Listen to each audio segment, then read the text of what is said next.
Hello and welcome. As many of you know, first time home shopping can be confusing, intimidating, and overwhelming. But being prepared and knowing what to expect, you can alleviate some of these fears. Now, I'd like to share with you my experience of being a first time home shopper. I remember these emotions all too well.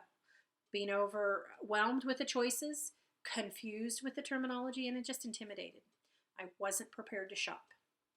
I hadn't made any lists and I didn't know what I wanted, except I did not want a fixer-upper. I didn't even know what the bank would lend me.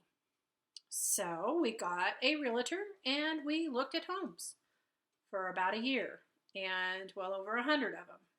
But it pretty much became apparent that the realtor was showing us things he thought were a good deal, not what we wanted. We just finally gave up. We were frustrated and it was just such a huge waste of time. Now, I know that there are people out there in the audience that have already bought a home or are actually maybe looking to sell and wondering, how can this information help me? Well, from my experience, every time I've shopped for, bought, sold a home, I have learned something new. Now, also over the years, I've done my own research. Today, I'd like to walk you through some important steps of what to do and what to look for. So first, we're going to cover what you need to do before you start looking and what you want to do when you look at a home. So let's get started with the 3 things that you need to do before you start looking. First thing, pre-approval. Second, you're going to want to make a wish list. It's nice to know what you want before you start looking. Third, shopping checklist. Now, according to U.S. News, an article, as well as the HUD website, it states that getting pre-approved is the first thing you want to do, and most realtors will require it now. Now, the pre-approval starts with your bank, credit union, loan agency, like Quicken Loans, and there are several types of loans. FHA, VA, and conventional are the usual ones. And you should ask your loan officer which one is right for you. Also, how much do you want to borrow? How much do you want to put on a down payment?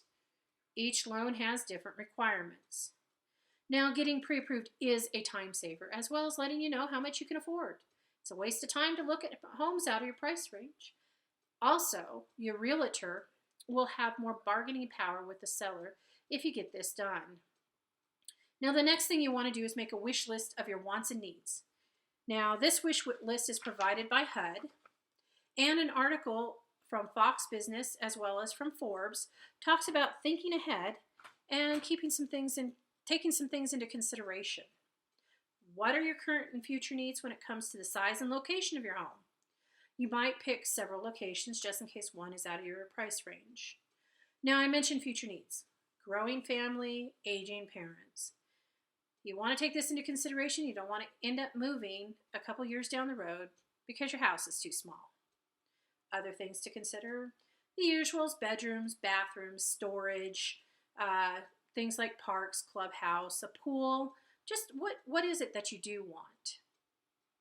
Last, Fox Business News and U.S. News, as well as the HUD website, so this is kind of important, suggest making a shopping checklist of your needs and wants with a condition of each. Now remember, take a separate sheet with you each time you view a home. This will keep your search consistent. Now, this shopping checklist was provided by HUD. Some of the things you're going to want to put on your list are the location and square footage, bedrooms, bathrooms, layout, amenities, and the condition of each of these. Now, we've covered the pre-approval process and making lists. Let's look at some of the things we should consider when viewing a home. First of all, location, then the condition, the layout, and the amenities. 4 things. Regardless of your location, you might not like the school district, and this is something to consider before you decide on an area. Now, an article from HGTV states, remember, now you're the one buying the home, so don't let the realtor rush you into making a decision on a home or rush you through a viewing. So first, where do you want to live? How big of a home do you need? In the city, some of the cons you have to consider are that homes are going to generally be smaller and cost more. There's also noise and crime, but some of the pros, you're close to shopping, public transportation, as well as recreation. Now, in a managed subdivision, the house size really can vary quite a bit, but you usually get more for your home, more home for your money. There's always a homeowners association, which can be a bad thing or a good thing. There's fees and restrictions, but generally somebody patrols the area and makes sure everybody follows the rules. Living out of town, again, pros and cons. Typically, the houses are larger and they cost less, but you're going to be some distance from shopping and recreation and other amenities that you might want.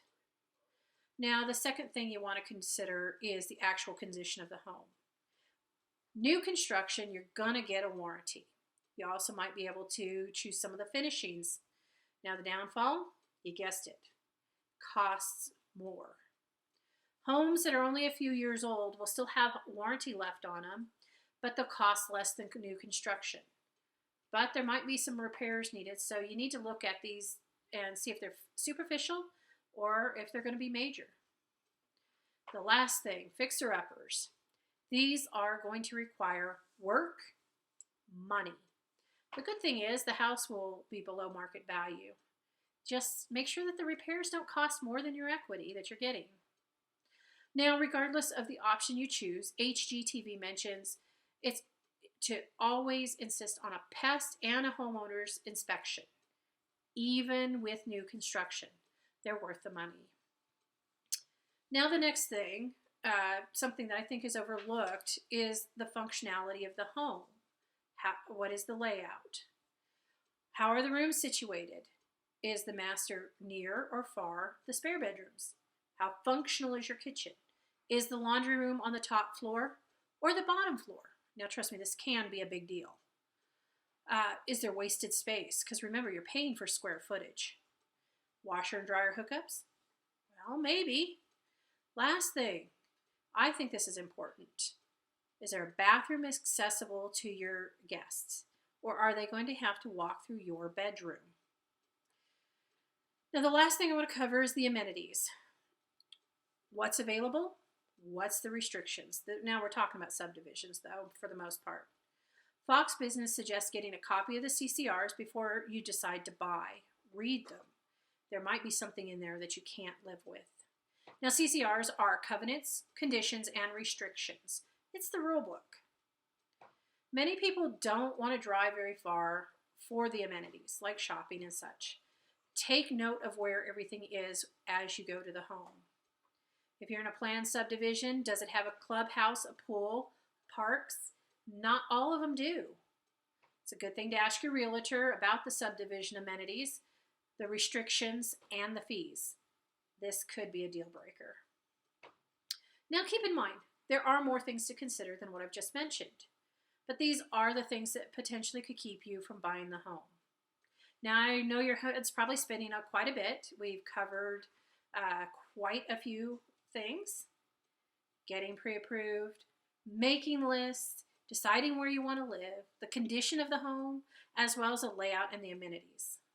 Now, I sincerely hope that this information has alleviated some of your anxieties. So go out and have fun shopping. And when you do, you'll know that you're getting the right home for you.